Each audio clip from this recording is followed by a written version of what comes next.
Good evening and welcome to another fascinating episode of Industrialists in the 21st Century. I'm Gary Claassen, your host, and tonight we turn our eyes to an industry that's over 100 years old, the automotive industry. Recently, as we've come into the 21st century, we've seen new developments from some of our automotive leaders, and tonight we address our eyes on Toyota.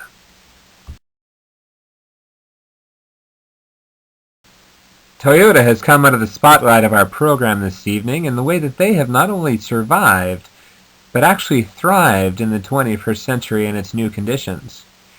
One of the methods that they've used to do this is something that they call continuous improvement. To start off our program this evening, let's take a look at the last few years of Toyota's sales and see their success.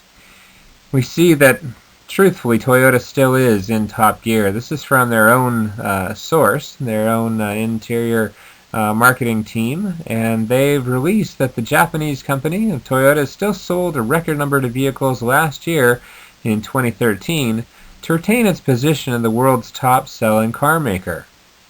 Taking a look at this in terms of millions, just about 3 years ago, 2011, they were trailing both General Motors and Volkswagen with 6.97 million cars sold, whereas General Motors was up to 9.02 million.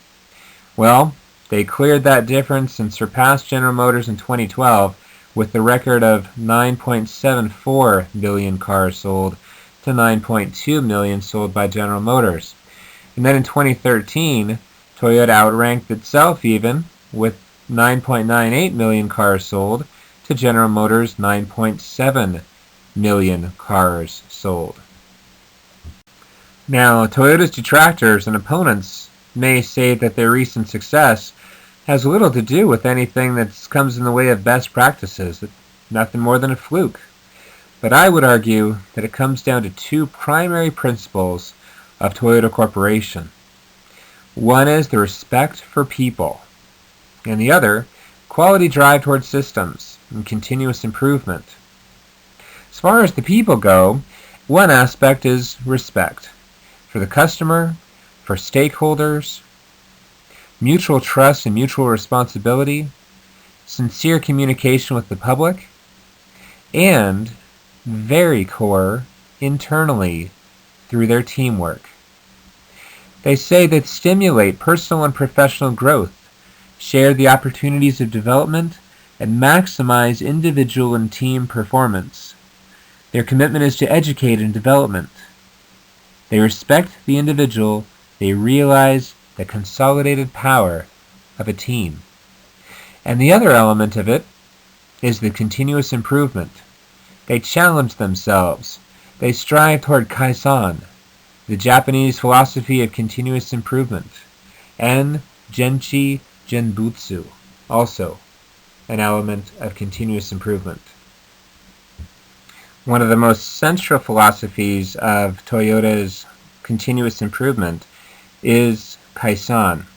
Now, while the executives and the leaders of the corporation strive toward what's called Kaikaku, breakthrough type of Kaizen, and revolutionary, finding big advances and new ideas, focusing on radical improvements, they encourage their teams, the employees, the people working in the factories and in the showrooms to be looking for evolutionary, daily, continual, and continuous incremental improvements.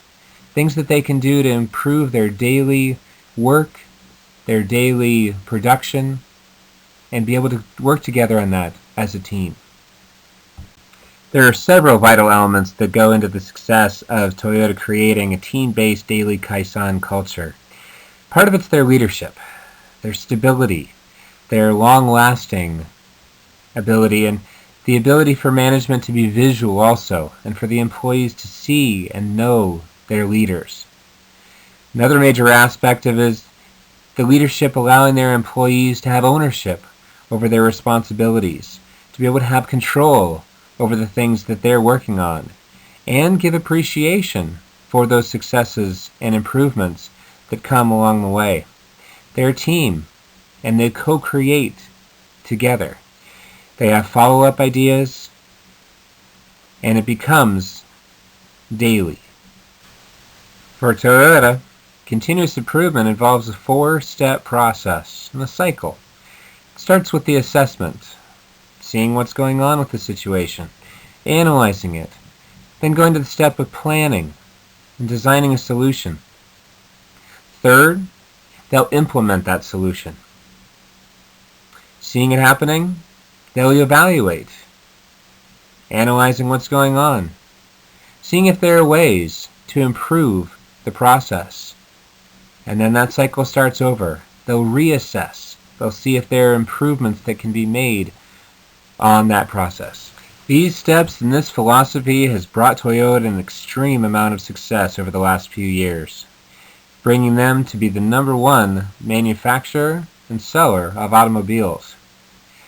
Question for me is, would the philosophy that Toyota has implemented and found their own success with be able to be brought out to other corporations, other entrepreneurs who are trying new businesses, people in the 21st century who are not only trying to thrive, but survive?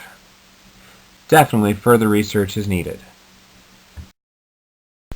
As a parting thought from industrialists in the 21st century, remember that on the road to success, there is no final destination on the improvement journey. Have a great night. And roll credits.